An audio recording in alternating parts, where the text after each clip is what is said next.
Okay, as we move through 2021 with My History Can Beat Up Your Politics, a reminder that we're getting into our 15th anniversary year.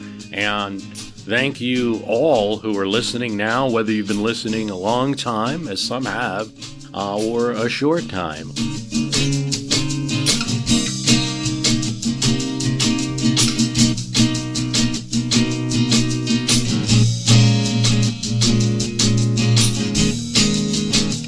A reminder about the Patreon, patreon.com/MHCBUYP. Get more episodes, get some back episodes that aren't available to the public yet, get advanced episodes. A couple things there that I'm particularly proud of. One is Draft Johnson, special podcast, nearly 2 hours, where we discuss the possibility that Lyndon Johnson was seeking the nomination in 1968, despite his speech saying otherwise. Eventually, that's going to be put on the public site, probably later in the year. But if you want it now, go get it. Sign up for the Patreon. It could be as little as $3 a month. Another thing that I've done is just opened up one of my scrapbooks. I've been doing a lot of research, particularly on the 1890s. And you know why? Well, I feel like it's a modernizing decade in American politics and pulling a lot of threads. And what I'm doing in that episode is reading the scrapbook of what many called the mauve decade because of the popularity of that color in fashion in that year. 130 content items that right now are not available on the public site.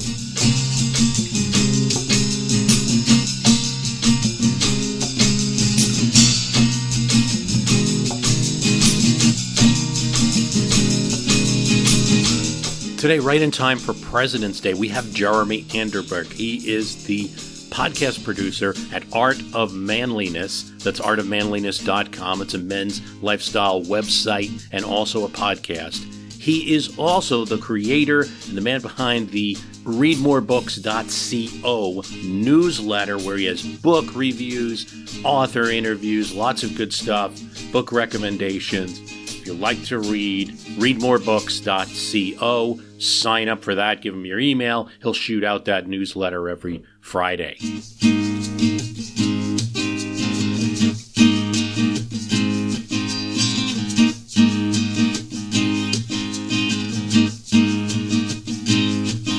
Well, I'm here with Jeremy Anderberg, and he is, among other things, a listener to My History Can Beat Up Your Politics and a producer for the Art of Manliness podcast. And Jeremy, thanks for coming on. Hey, it's my pleasure. Thanks for having me. We are talking today about a bunch of things, but one of the things that Jeremy explained to me is that you've read a book. Now, can you say it's on every president? Correct. Yeah, I've actually just recently completed the task, so I can now say that I have indeed read at least one biography of every president. I finished up just before Inauguration Day this year, so it was good timing. That's great. I mean, presidents are a good way to kind of anchor history. And believe it or not, there are a few listeners who have contacted me over the years in similar projects, and they're at different stages. I don't know where they all are. One of them does illustrations and has a great Instagram, Project POTUS pages, and she's got a great page with illustration of each time she finishes reading a book. She illustrates things about it. Do you have favorite presidents? You know, I sort of go in and out. I mean, it's hard not to come away from Lincoln without just really loving the guy and thinking him for sure among the top few, as he's always ranked. You know, before I started in, I would have listed Teddy Roosevelt as a favorite. But after reading about him, you know, it's interesting. He actually has so much energy and vitality. It's almost hard to relate to. As a dad with 3 kids, reading about him just makes me feel kind of tired. So, that was kind of funny. I still, really enjoy him. But the presidents I enjoyed reading about the most were sort of the curmudgeonly, but also relatable guys. John Adams writes in his journal about being distracted by his kids and about sleeping in too late when he wanted to be doing other things. And you have guys like, William Howard Taft, who I love talking about. He's usually overshadowed by TR. And his presidency was not that great, but he was just an incredibly lovable, likable guy, which is part of why he wasn't a great politician. But I certainly came to really enjoy him as a person. Yeah, I mean, I've, with the amount of reading I've done for the cast and things, you get so many different perspectives and changing perspectives on people. And we we elevate Theodore Roosevelt in our understanding of history, and we should, of course, but he's no kind of guy that any average person can relate to, because he's like a superhero. I mean, he's not an average guy, even in his time. And I was reading recently a biography from George B. McClellan Jr., so the son of the Union general, also became a congressman, later mayor of New York, and has some great stories. And there you get the perspective of Theodore Roosevelt being kind of like an annoyance in his in a speech where they were honoring his father in New York City, and Roosevelt is just almost hyperventilating, talking to George B. McClellan, who was mayor at this point, about some slight that was done to him in the 1904 election, which he won overwhelmingly anyway. So TR, like you said, he really wanted all the attention on him. He always wanted to be the belle of the ball. Sort of, almost like a Churchill in that regard. They're very similar, these sort of otherworldly characters who are just terribly fun to read about, but incredibly hard to relate to, for sure. I think John Hay at one point tells the ambassador to France that, you have to remember the president's like a 9-year-old boy. I know that one of the things you had mentioned was that some presidents are easier to read about than others. Yeah, absolutely. When it comes to just the biographies themselves, it's really interesting. You get the same guys written about over and over and over again. Of course, you have Washington has thousands of biographies about him. It's said that Lincoln has, 16,000 plus books about him. The same is true for FDR, Theodore Roosevelt, etc. Then you get these sort of black holes, particularly in the 19th century, between, Andrew Jackson and Lincoln. There's not much in terms of presidential biography. And then there's another stretch after Grant and sort of before McKinley. These are decades-long stretches where it's simply very difficult to find readable modern biographies. And I've sort of wondered why this is. Of course, there's a little bit less interest in those guys who aren't as well known. But I think part of that there's this just cycle of biographers writing about the same guys. And so modern readers will just read about the same people. And you have these presidents who just kind of get lost to history very interestingly, even though, no matter what happens, to get to the office of president, there's going to be this inevitable, incredible mix of ambition and failure and success and drama and corruption. Yeah, I mean, the bearded presidents always get short shrift, probably. And I think they're getting more attention because of podcasting. But before that, just short shrift. All of them struggled. All of them had a huge political history. Garfield, is known as just the guy that got shot, if he's known at all. Guy with a beard got shot. But has an incredible career, does an incredible thing to get that nomination. And we've gotten into that story before on this cast. Nobody had an easy ride. It was not, maybe Franklin Pierce did. It was a hotly contested position, both the nomination and general election, all the time. Pierce probably did. He was probably put there a little bit more. Buchanan really did struggle for it and want to be president before he became it, so he was pretty ambitious. Yeah, it's never became an office that was not contested hotly by at least two types of parties or factions within a party. Yeah, even though the office has vacillated between weak and strong. Part of it with those presidents who aren't written about as much is that they were just seen as weak presidents who were kind of bowing to the whims of Congress. But still, you have someone like John Tyler, who thankfully had a wonderful new biography published about him just last year, but from a university press. Interestingly, it was not picked up by a major publisher, but it's very well written. And he's a guy who, ultimately pledged his loyalty to the Confederacy, had 15 children, the most of any president, including one grandson still alive today. Which is just mind-boggling when you think about it, right? There's so much drama in his story that he's a guy, thankfully he has been written about, but just kind of shows that no matter who it is, there's a great story to be written. The story of the Grant, again, it was just two, and unfortunately the other guy passed away, but he was still playing tennis up until the end there, and we talked about recently how Tyler tried, there is that story that he became a part of the Confederacy in his last year, and that he's actually buried under a Confederate flag, technically foreign soil, some might say. I've seen books that say it that way. Lincoln would never have acknowledged that it was ever foreign soil. But also he did attempt to conduct a peace convention and tried to bring all the sides together. Now, it was all bringing the sides together in a way that James Buchanan would like, so it was never going to fly. But it was, before he was a Confederate, there was an attempt by Virginia, led by him, to try to put things together. And that should always be an important part of his history. One thing I noted that I did not have time to put in a previous podcast about the Lincoln train that I did was that he also has this comment during that convention that really there's a mistake in the Constitution. We should be changing it every 50 years. Every couple of generations, we should revisit the Constitution. And something that so this guy that actually became a Confederate and also felt what many people feel today, which is that the Constitution should be changed every once in a while. And so anyway, this has been great.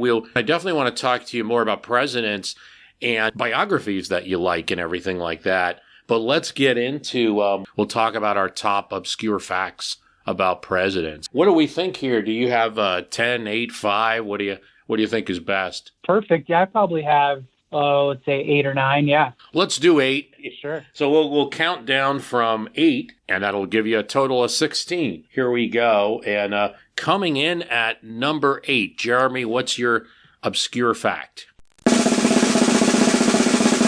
Perfect. So this will again be Taft. Again, I love Taft.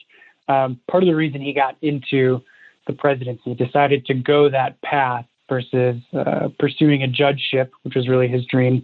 So part of it because his wife Nellie was incredibly ambitious and really wanted that office of the presidency. So he kind of went along with it, and his wife was very much an equal and important advisor for him. There were very few presidents who really considered their wives to be their equals in the office and in politics, and Taft was one of those. So he kind of did it for her, at least partially. But sadly, she had a devastating stroke very early in his term, just a couple months, I believe, and was rendered unable to fulfill that role of advisor. Couldn't talk, had trouble walking, etc. And so Taft, was sort of going into the presidency, relying on his wife being there, and she had this stroke. And so he hated being president, had a really terrible 4-year experience. Of all the presidents, probably enjoyed it the least and was very glad to be able to be done with it. Ultimately did get his judgeship later in life, but I always thought it was interesting that Taft was kind of pushed into it and then just really hated being there. You kind of feel for the poor guy. Yeah, and I did not know that about his wife. It's always good to learn new things. So my number 8, no president, including Joe Biden, no president has been an only child.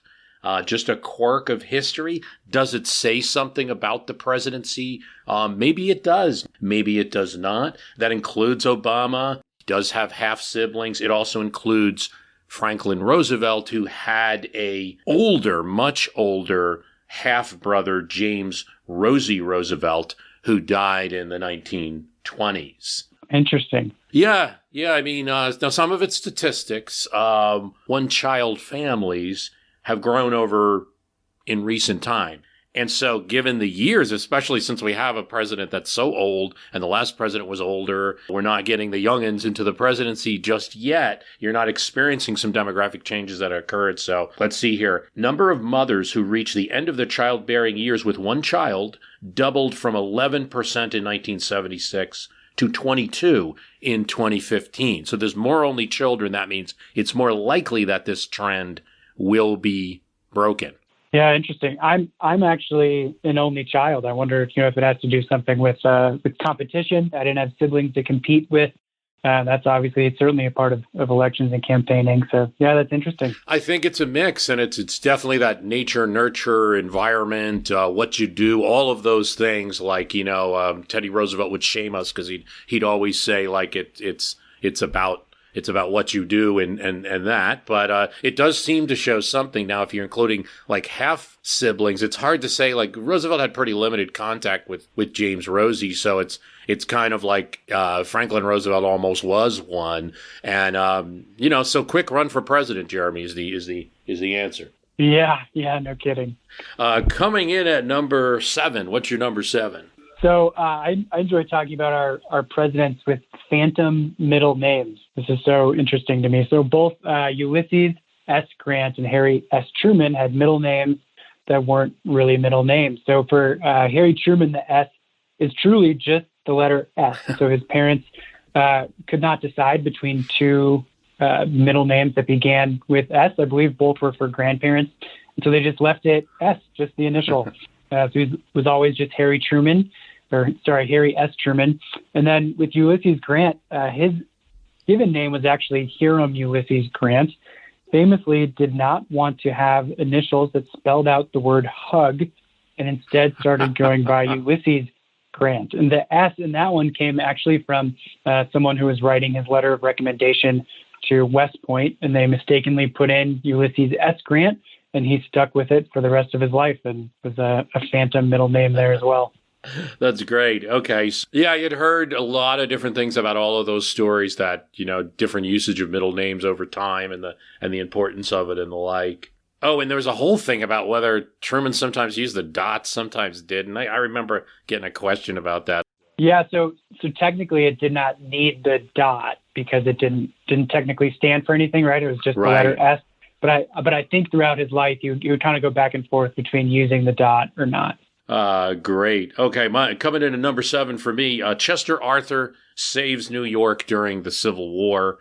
A lot of people, we just think of Chester Arthur as that guy who, became president and was vice president after Garfield, but he actually had a career and was the engineer-in-chief of the New York State militia and was appointed by the governor. He had a rank of brigadier general. During the time of the Civil War, he both organized New York State's contribution to the Civil War, which made it possible and meaningful because he was a master as a quartermaster and a master of organization and bureaucracy, and able to create the right systems in place to make sure that troops would be sent down to Washington from New York in a meaningful way, corresponding to the size and importance of the state of New York. When certain regiments got out of line, like the Fire Zouaves famously, both in New York, and then when they went down to Washington, it was Arthur that was brought in to oversee the punishment of those folks and to make sure there was discipline by arresting rowdy members and locking them up. And no one else kind of had the will to do it right, including the leader of the Zouaves. And that's one contribution, but his most important contribution to kind of saving New York is when the Confederates had an ironclad ship that was busting through the Union blockade, and rumors were that it was threatening to come to New York, and perhaps if it had not, and the Merrimack had not met up with the Monitor and had that classic battle it might have. It was Chester Arthur, as engineer-in-chief, who was in charge of the defense of the city and created a system of defense for the city's ports that could have stood up to an ironclad, because previously they only had two options. It was like this, let's take every wooden ship and just swarm it and see what happens. And somebody described it as like, taking a 1,000 Indians up against a knight in chained mail. And of course, that would be a metaphor that works better at that time than now. And right. The other solution was to actually sink ships and so prevent this ironclad by making the New York harbors too shallow so it couldn't bombard the city. Might have worked. The problem with that is you'd also clog up the port of New York for years to come. It's an easy thing to do at that time, not an easy thing to remove. So Chester Arthur's solution was to have floating cannons on floating materials that would be able to defend if the city was attacked by an ironclad and keep it off. And in the end, they didn't need to use that particular thing, but Chester Arthur was crucial for the war effort and for reducing panic in New York City. So sometimes we need to think of him as General Arthur as well. Yeah, he was certainly a fascinating president who is, again, one of those guys who is most often forgotten, generally just remembered for his excellent facial hair. The best. Okay, so coming in at number 6. Sure, so I will actually stick with Chester Arthur. You know, this is one of those guys with these presidents who aren't written about as much. It's kind of easy to pull out these great stories that have not been uncovered before. So Arthur was sort of, part of the Republican machine of New York, was sort of, just one of those corrupt politicians who were alive back in the Gilded Age and was sort of being pulled along by the bosses of that era, and then ended up on Garfield's ticket because Garfield was so honest and upstanding that the bosses wanted someone who would sort of do their bidding in the White House as well. So Arthur ended up there. And then, of course, Garfield was assassinated, so Arthur takes over. And the bosses thought that he would just kind of go along with their whims, but he ended up with a really interesting and mysterious pen pal, a woman from New York who helped him change his ways from being this corrupt crony to someone who actually worked to get some reform. The Civil Service Commission wouldn't be just putting in the people into positions that the bosses wanted. And so he was actually someone who, sort of showed that you could change when you got to the office, that you could actually live up to the dignity of the position. There's this idea that, people can't change, but Arthur is actually, I think, a great example that the people can change given the right circumstances and the right push that Arthur had from this pen pal. And he ultimately, I think, only ever met her one time, and it was sort of an awkward meeting. But yeah, this was a woman who had a big impact on his life. Probably something that would be quite difficult to do nowadays. Write a letter and actually get it read by the president. True. Reagan was answering a couple. He was into that, but I don't think too many get that way these days, or at least they're so highly filtered that they're not real letters of real advice. Let's see. So go ahead. There's a great story about Obama. I don't know if it was daily or weekly, but it insisted actually that he read somewhere a handful of letters from real constituents that were a good mix of positive and negative towards him. And he actually had a person, I think an actual advisor, sort of going through and picking things for him to look at. So that's kind of an interesting story. Yeah, great. Let's see. So I'm on 6. Clinton was at one time seen as a person prone to exaggeration. We have this image now of Bill Clinton either as either people despise him, and just say, oh, God, that guy, because they're of one side of politics, or maybe you see him as kind of this elder statesman type figure who used to be president. But I think people forget the early kind of Clinton when he came on the scene, and it was reported a lot in the press about some of his famous exaggerations. Campaigning in Iowa, Clinton said that he had heard about the legendary Iowa caucuses since he was a little boy. But when he was a little boy, that Iowa caucus was not important at all, and no one would have heard about it until the 1970s when he entered college. So unless he was a little boy in college, that wasn't the case. Sure. In an education conference in New York, Clinton claimed, "I suppose I had spent more time in classrooms than any previous president," glossing over Woodrow Wilson, who spent 30 years as a professor. A computer search showed that since taking office, Clinton used the term that something was a really big deal, in quotes, more than 75 times to describe the effects of a deficit on the ability to invest in education, on a Western buffalo preserve, the joys of home ownership, the dangers of guns. Really big deal. Some of his exaggerations continued even as he was out of office. He said to one reporter that was reported a lot, "Nobody believes I got out of that for free. I left the White House $16 million in debt." But typically, that figure was widely cited.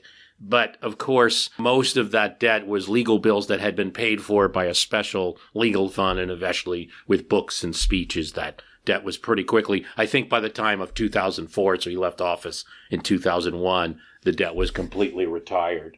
A couple other things. He claimed that he had apologized to Lewinsky. They had never talked after the affair. He only apologized publicly. So it is interesting. I think it's just an interesting thing to point out because, of course, we've had a president where some of these exaggerations seem small in comparison, but he ain't the only one.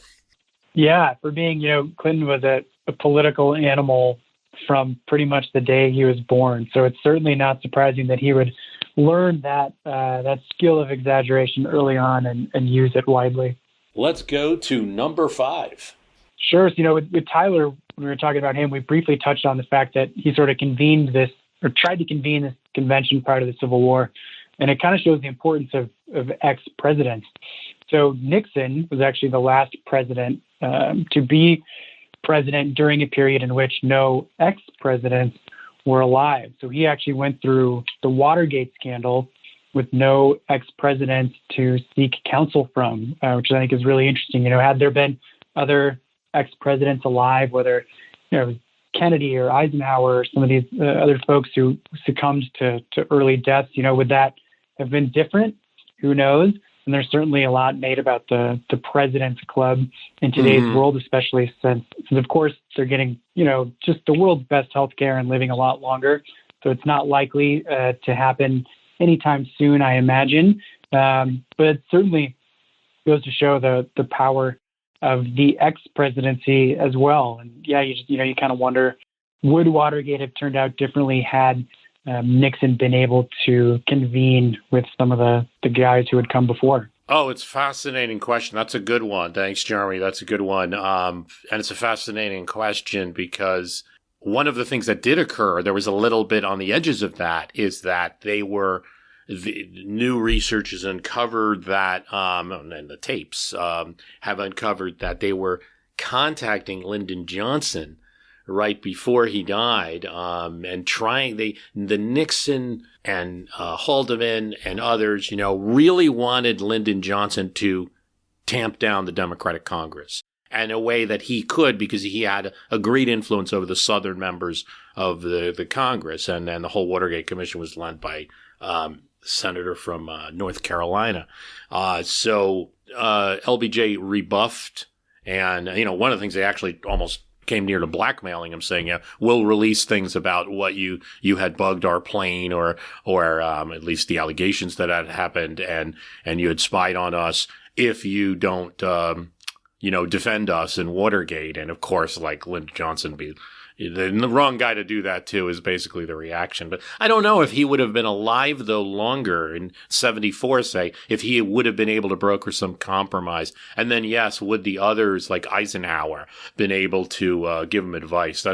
It goes in a million directions. The other thing is how Nixon then behaved as an ex-president, like, I guess, not having the experience of ever having one. He became a kind of a thorn in the side of Reagan, unwelcome guest in the White House. Nancy didn't want him there because he had been bad for Reagan on certain things, and the IMF treaty, and then George W. Bush had a lot of tensions with him. He did end up helping out Clinton a lot. Clinton liked him. Interestingly, yeah, they were kind of oddly buddies there. Yeah. Let's see. So now, of course, I lost. We're on 5, right? So this is my number 5 was Thomas Jefferson's secret weapon, which were these casual orchestrated dinners that he would have. Not talked about a lot. Jefferson's presidency outside the Louisiana Purchase isn't often discussed a lot, but one of the things that made his presidency, he's a 2-termer, and except for that embargo bit at the end, was pretty successful. And one of the reasons he was able to control events was a very passive Jeffersonian way, which was to have these dinners, a very casual dinner. He'd invite congressmen, but also writers. His daughter Martha would be there. He would wear very casual clothes, at least for the time. He's in his 60s at this point. Twilled corduroy breeches, scarlet embroidered waistcoat under a more somberly colored coat. Kind of less costly apparel than people may wear. Sometimes the servants were better dressed than he. He'd invite anyone who was traveling, senators. There would be lots of wine. But one of the interesting innovations that he had at these dinners is he wanted to be sure the guests could talk to each other, that it wasn't stuffy. So here's what one account says. Jefferson dearly loved gadgets, as long as they served a practical purpose. Typical in his dining room was the custom of placing between two guests a sort of dumbwaiter, a small wooden stand with shelves, upon which servants placed the food and then were dismissed, so that the flow of conversation would continue without interruption. Interesting. So he was quite the social engineer. That's right. That's right. And there's other functions that I don't want to get into all the functions of these dumbwaiters, but essentially it requires no interruption from that servant as food was placed. Yeah, I think this had a lot to do. So anyone who follows like reality TV and watches, say, a Big Brother or Survivor TV show, or anybody that's worked in the higher levels of any company on earth, I think, can be pretty aware, or if they've had a political experience, of course, they could be pretty aware that like so much of it is what information you have, what's coming your way, what's going to damage you, what does this person think? Jefferson, in a very quiet and unassuming way, had it. Yeah, absolutely. Let's go to number 4. Sure. So I've done some writing and researching into presidents' hobbies for an Art of Manliness article. And one that was especially interesting to me was Rutherford Hayes. So he's a name that most people do not recognize. One of the least recognizable, actually, when it comes to polls about presidents, people know from the past. So Hayes had this really interesting obsession with genealogy. There's one letter that I love. This was in a letter to a relative. He says, "I have an attack of the genealogical mania. It came on about 10 days ago, super induced by reading a family tree which a friend sent me. It is in a violent form, but I trust it will soon abate." So even when he was president, he would take time off 1 to 2 days away from the office to scout around Ohio and New England countrysides looking for lost relatives and genealogical libraries, which, of course, back then when you're out of office, you're truly out of office. So he would, fully be away from work and go on these genealogical adventures. And it was a thing that he loved from as a young boy all the way until he died. Wow. Generally presidents have more active, well-known hobby, golf, which I'll get into later. But yeah, this genealogy was very interesting to come across.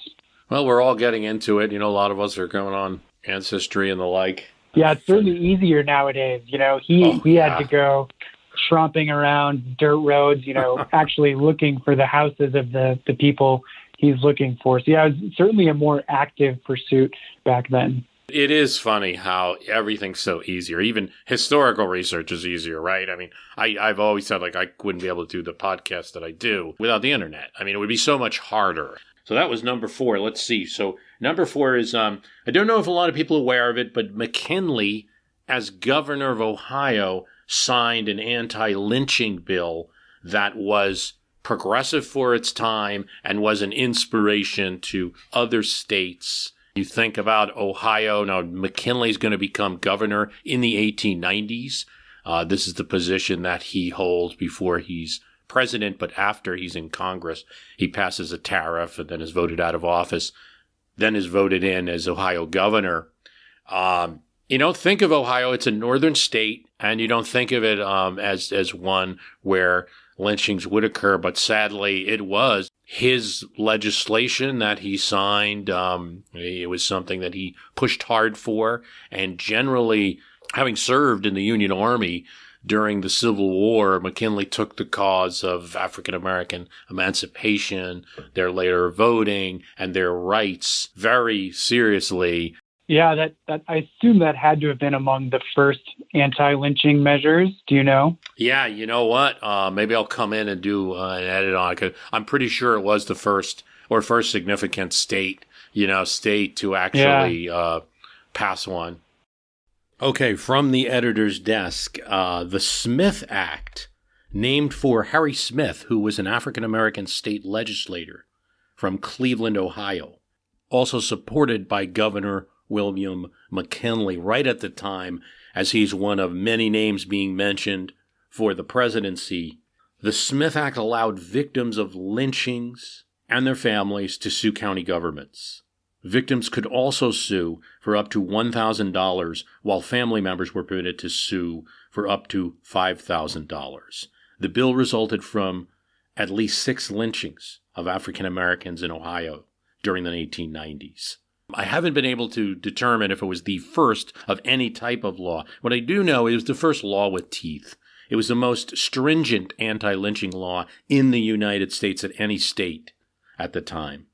William McKinley would go on as president to speak out against the issue. He was not able to get a bill through Congress, but he would speak out on a variety of things. One is the lynching didn't just affect African Americans, that there were, in 1899, he speaks forcefully about a group of Italian Americans that are lynched in Mississippi, and also recommends to Congress legislation that if a crime is done against a foreign national, then that crime should be prosecuted by the federal rather than the state government. That effort was not successful, but the presidential voice did push the issue, not often spoken about by presidents. Let's see, that was number 4. So now, the number 3 obscure fact about presidents is? Sure, so let's stick within the sort of hobby theme. Since golfing was sort of first introduced to America in a big way back in the early 20th century, only 3 presidents have not played golf. That would be Herbert Hoover, who was more of a fly fisherman, Harry Truman, who just never got around to enjoying the game, and also Jimmy Carter, kind of in that same boat, was not much of a hobbyist guy and didn't care much for relaxing in general. But those are the only 3, and certainly golfing gets a ton of attention in the media. Eisenhower famously golfed, some 800 times, I think, over the course of his 8 years. Even Woodrow Wilson was a huge golfer, golfed possibly upwards of 1,000 times during his really 8.5 years of being healthy in the presidency. And so, there's always talk about it, but really, man, the presidency is a tough job, and they need some breaks too. And they're often either, with friends or advisors, but many of the presidents have rules about talking politics on the links. Yeah. So yeah, I think it's really interesting that they all sort of congregate around this one hobby. Yeah. It strikes me a couple of things. One is the Hoover. Hoover surprised me there because he feels like a golfy guy, but some of that's just looking at the past with our modern eyes. He was also, I guess, a busybody and had other things to do, He was, yeah. He certainly fits that sort of aristocratic mold of how golf was viewed back then. But yeah, never got around to it. And of course, FDR, never played in office, but he was a big time golfer before contracting polio. There's this tension, and you see it, of course, even certainly with the last president. You always reporting his golf. Clinton, I think various advisors said, get the heck off that golf course. Like, every time you're seen on TV golfing with people, you just lost Joe America, so, and I think it was the worst, always the downward pings in Trump's presidency was, at least from opponents' point of view, when they had the images of him playing golf. So it's not a great sport for populism, because even though a lot of Americans play it and more Americans play now, and Tiger Woods brought a lot of popularity to sport, it's still a very elite game. And of course it requires money and a lot of time. Yeah. But on the other hand, I can see the tension because, first of all, it's an elite game. So that's how many of these politicians met their power broker friends and socialized with them. There's that force field of politics you describe, like, okay, I can finally relax and not talk politics and be away from things, which is the president's crave. I know that was part of the Clinton attraction to it. So it's just funny tension between a game. I was like, the reality is, Obama, for his popularity, was much better off playing basketball. Yeah. Oh, yeah. Yeah, his basketball skills are wonderfully highlighted in David Moranis' biography of him, if people are interested in that. That's great. So I am on number 3. This one's a little gory, but or a little sad, really, but Benjamin Harrison and his father's remains. Benjamin Harrison actually, before he was president, had to deal with a situation where his father's body had been grave robbed. And this is John Scott Harrison, who is the son of President William Henry Harrison. Benjamin Harrison, of course, is William Henry Harrison, grandson, previous president. And it just highlights what was going on at the time in 1878, that the family, of course, Benjamin Harrison and his brother were of course very saddened when their father passed. The father had some limited political experience, but mostly was just a farmer in the community. And there had been this grave robbing trend.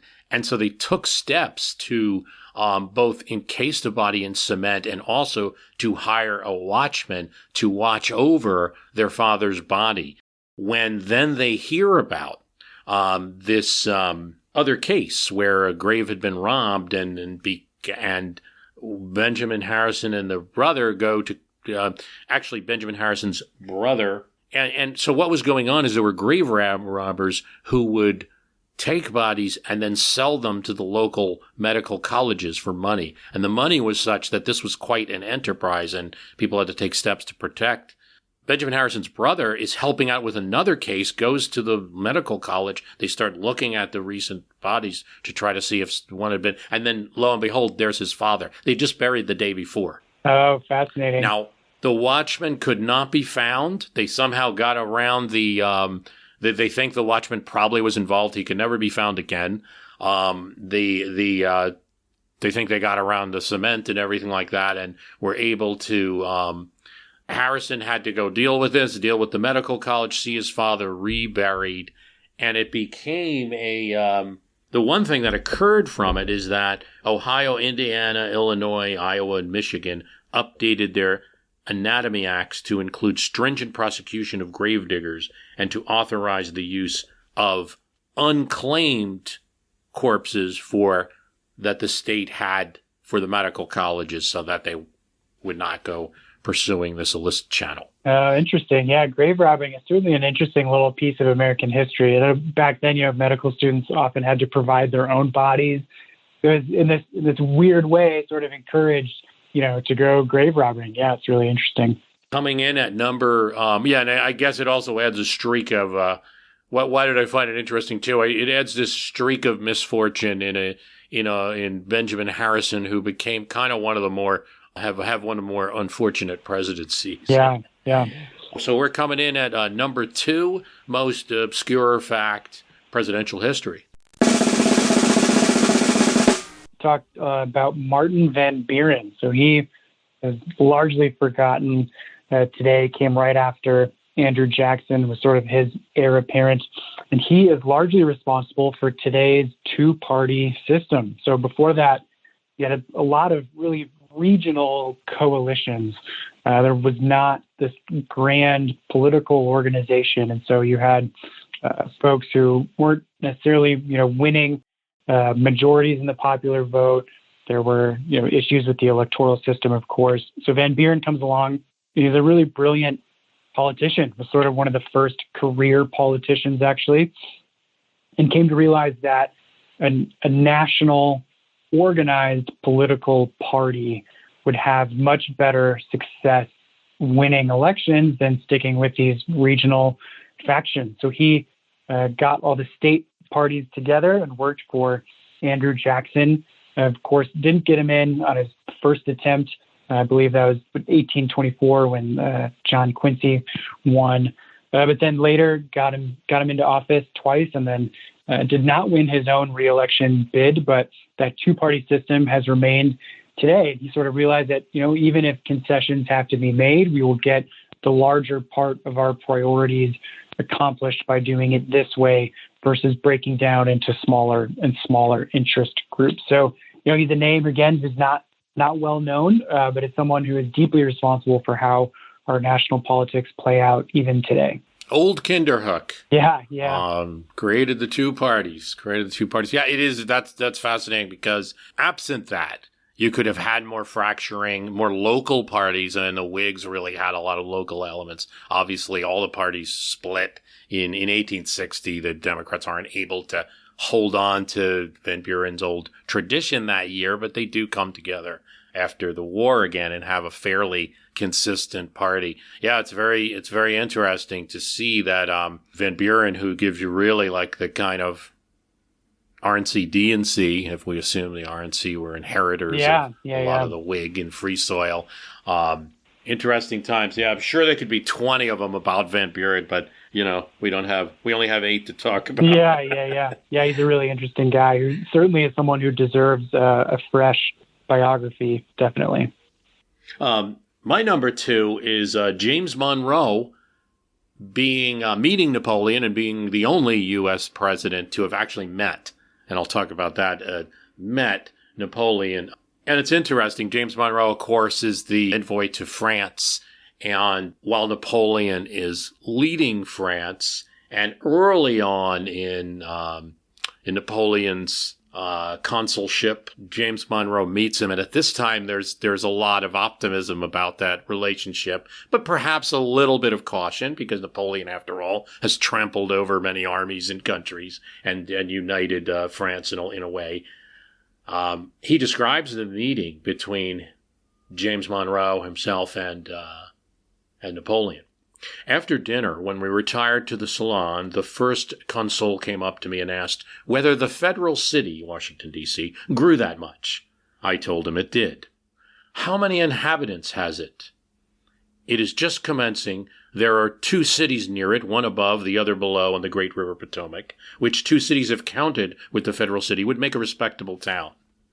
Now, I find this conversation interesting because Monroe has to be careful. He doesn't want to convey that, hey, we're a weak little republic on the Atlantic here, which really the Washington city at that time, still not fully built up. He's having to count what I guess is Alexandria and Georgetown within its numbers to make it big. And then Napoleon asks, well, Mr. Jefferson, how old is he? About 60. Is he married or single? He's not married. Then Napoleon says of Jefferson, he is a boy. No, Monroe says, he is a widower. Has he children, Napoleon asks. Yes, 2 daughters who are married. Does he always reside in the federal city? Generally. Are the public buildings these commodious, those for the Congress and the President especially? They are. You, the Americans, did brilliant things in your war with England. You will do the same again. We shall, Monroe said, I am persuaded, always behave well when it shall be our lot to be in war. So it's interesting that Monroe's having this conversation with somebody who definitely is a dictator, whatever respect in history we have for him. And he has to be real careful because he wants to not show weakness. And at the same time, Napoleon, this little conversation is trying to get at, like, is Jefferson for real? Is he really a person of substance? And of course, Napoleon has these opinions, his Corsican type of opinion. He's a boy if he's not married, you know, he has no kids, that kind of thing. And then also trying to suss out the in one fireplace conversation, try to suss out the U.S. defenses, but also trying to goad him into some kind of statement about, like, yeah, we're going to go to war with England, which Monroe certainly doesn't want to make. Few more things. Later, he would meet again when he's crowned emperor. Monroe will be at that ceremony, but relations weren't as good, and Monroe was kind of put in the back. And the relationship between the Republicans, the Jeffersonian Republicans in America, and Napoleon will sour, and they really do view him as a tyrant, a usurper, a dictator of what could have been otherwise a Republican, democratic France. And they will both celebrate in letters, Jefferson and Monroe, when Napoleon is defeated in Waterloo, because that could have been whatever dealings we had with the Louisiana Purchase early in the decade, that could have been an existential threat to the United States. So that relationship changed. It's worthwhile saying that James Monroe is the only president to have met Napoleon. John Quincy Adams sees him. So, I guess this is my relationship with Bill Clinton, right? I have not met Bill Clinton. I have not met Bill Clinton, but I have seen him, and that's the John Quincy Adams. He was at a theater where Napoleon was at one point during a stay in France. And so, yeah, coming in number 2, James Monroe and Napoleon. Interesting. All right. I don't know if I'll get a drum roll sound, but maybe I will. For number 1, we'll get the My History Can Beat Up Your Politics drummer. Jeremy, what's your number 1 obscure fact? Perfect. Sure. So we have had one POW become president, and that was Andrew Jackson. He's not generally thought of as being part of that revolutionary founding father generation, but he was actually a teenage boy during the war, just 13 years old, living in the Carolinas, and was taken prisoner, both him and his brother, and did not have a good experience, was beaten and treated very poorly. But ultimately, his mother arranged a prisoner exchange. And so him and his brother were released, but then sadly, his brother passed away. His mother then passed away during the course of the war as well. And so because of the Revolutionary War, Jackson was an orphan as a young boy, and that certainly impacted his life and presidency and his later actions towards the Native Americans. You have to assume that there's some thought there as well. And so, yeah, he's the only POW to then become president. And of course, could have had another one had John McCain won against Barack Obama, but Jackson is the only one, and the Revolutionary War played a bigger part in his life than I think we generally realize today. That's a great point. I recall a quote from him when the annexation of Texas was considered, which is an issue that split him and him and Van Buren. And he had said, the British already got a Kennedy at our north. We don't want a Kennedy at our south. And it's that hatred of the British that stuck with them, as would with any of us if we got captured and, didn't. That's great. My number 1 obscure fact, and it's only, I had a hard time really ranking any of these, but FDR picked the gold price by picking a lucky number. And this, during FDR's early presidency, he tried a number of ideas. One was to hoard gold. In other words, it became illegal to actually own gold in the United States. You had to give that up to the U.S. government. This was an attempt to get people to stop, taking money out of banks and just holding on to gold during the Depression to get some money into the economy. And that meant that the government had to set a price for what that gold would be, since they were, in effect, taking over. And how it was decided, according to his Treasury Secretary, Henry Morgenthau, who also was his neighbor in Westchester County, New York, I believe it was on Friday that we raised the price 21 cents. And the president said, "It is a lucky number because it is 3 times 7.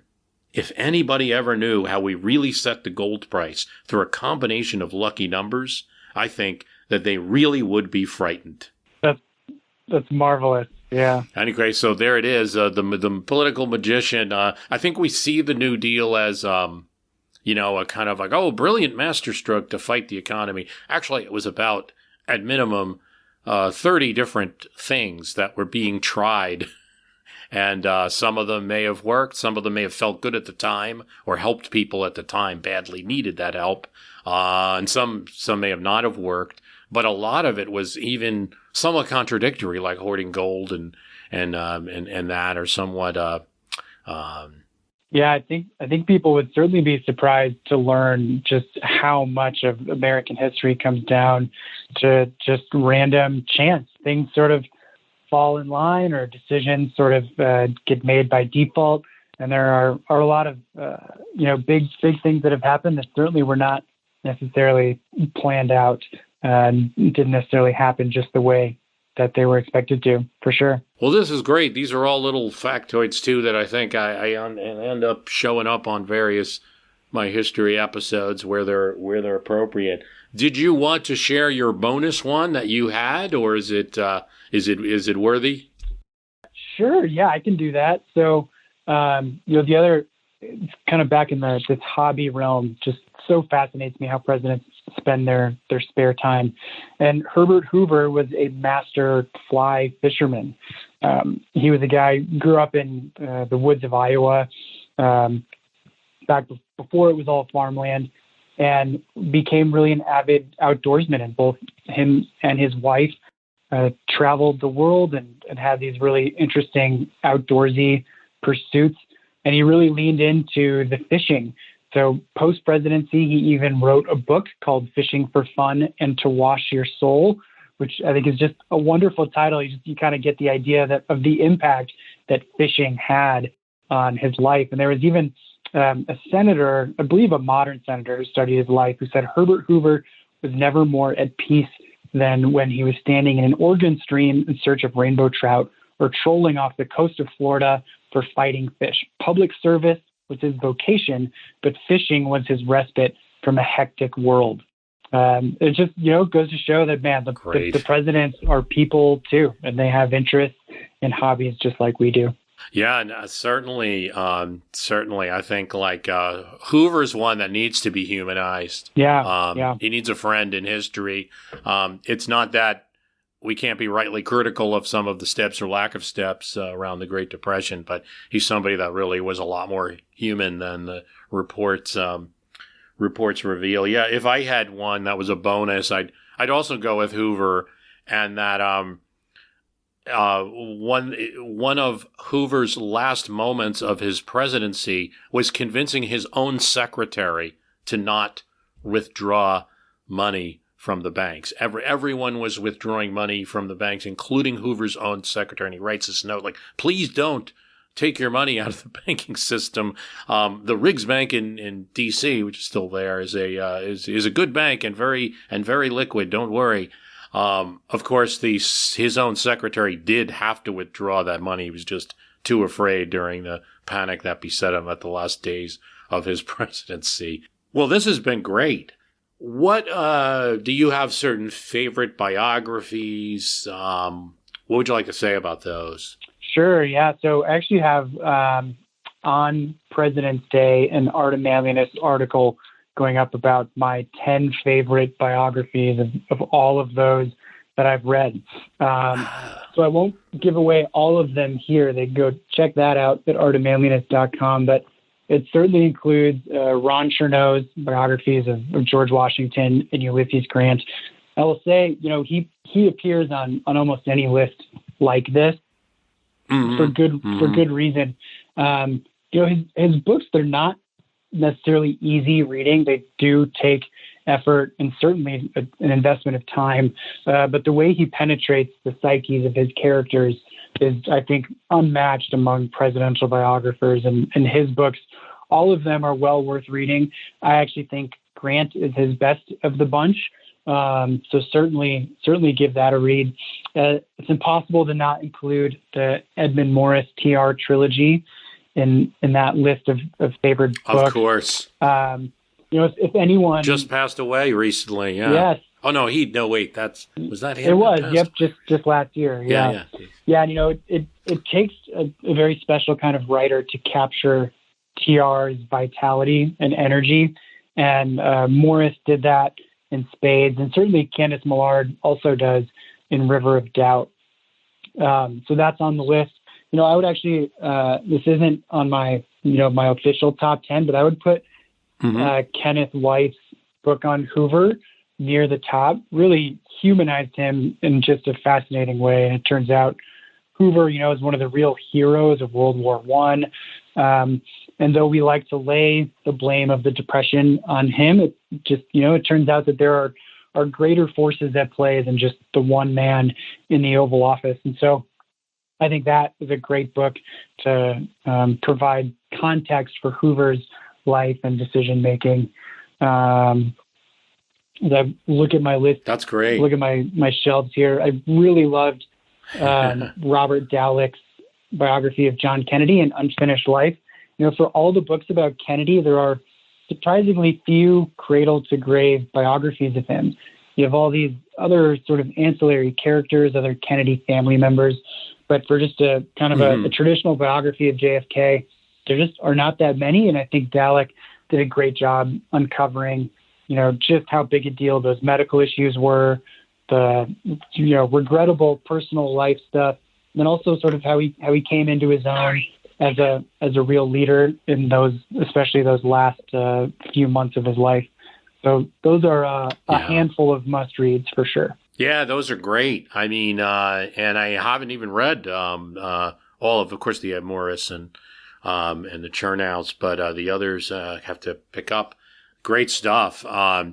Yeah, I wonder about with Kennedy if it was a problem of the family not talking, but maybe they would talk to Dalek or Dalek would find it. Yeah, that's probably a lot of hidden. Yeah, I think so. Yeah, the last Kennedy sibling just passed away last year, the Gene Kennedy, I believe.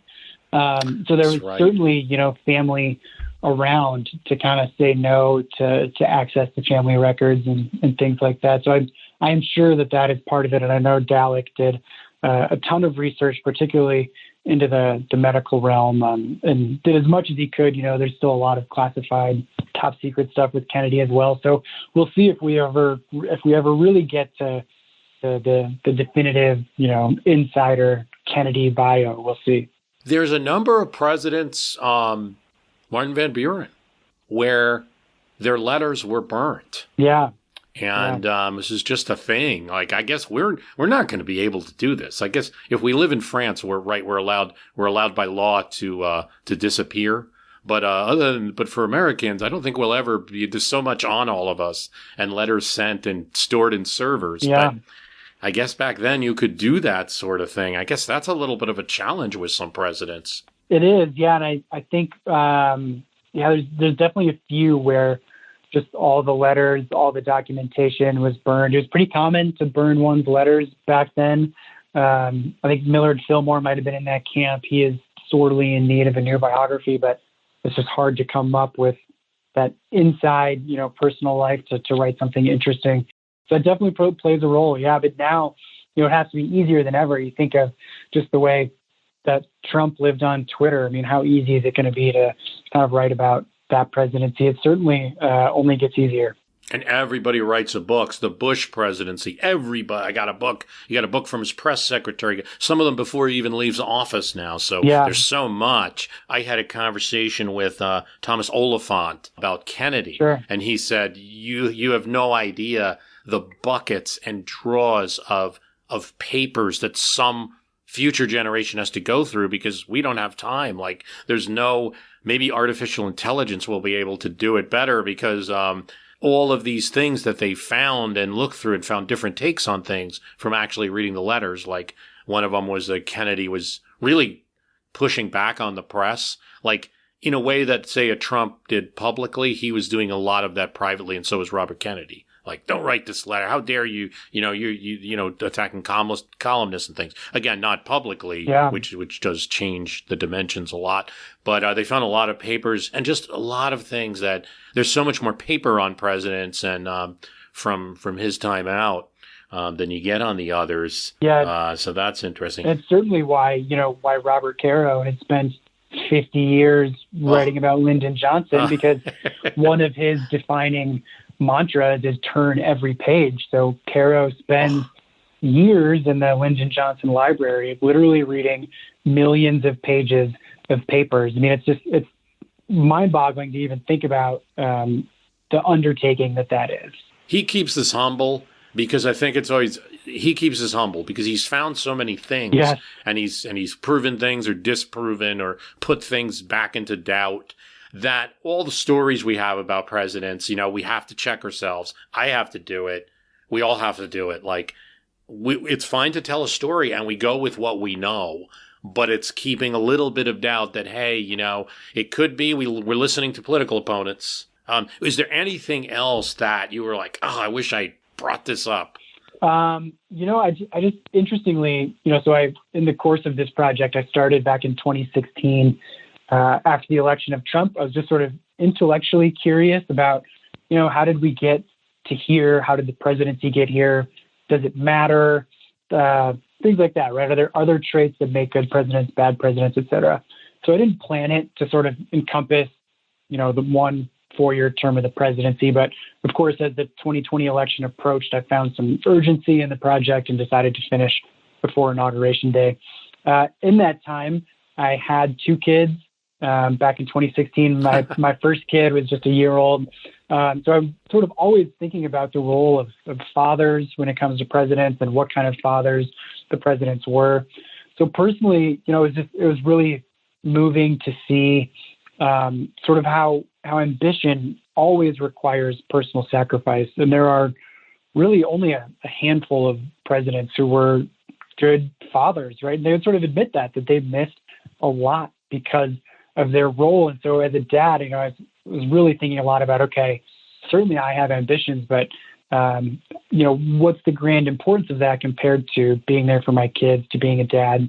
And then interestingly, I sort of in the same course of that, I went from being pretty politically apathetic actually to now being a little more politically involved. I actually did some volunteering for a campaign in 2020.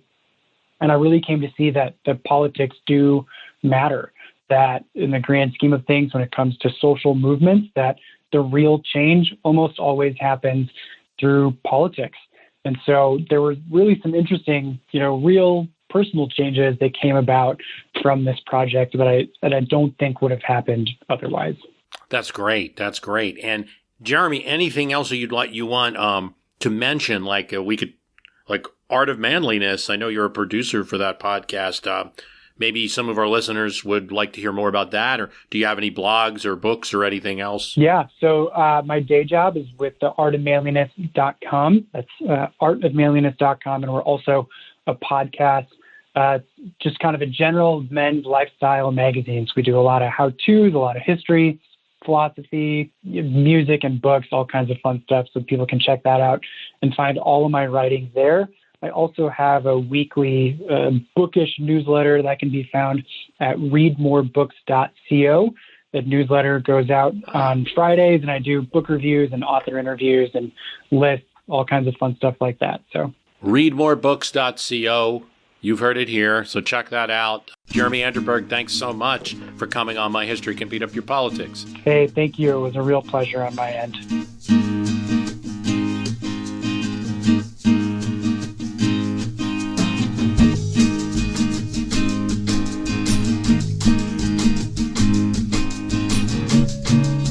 Thanks to Jeremy Anderberg for coming on the show. And remember, that's readmorebooks.co.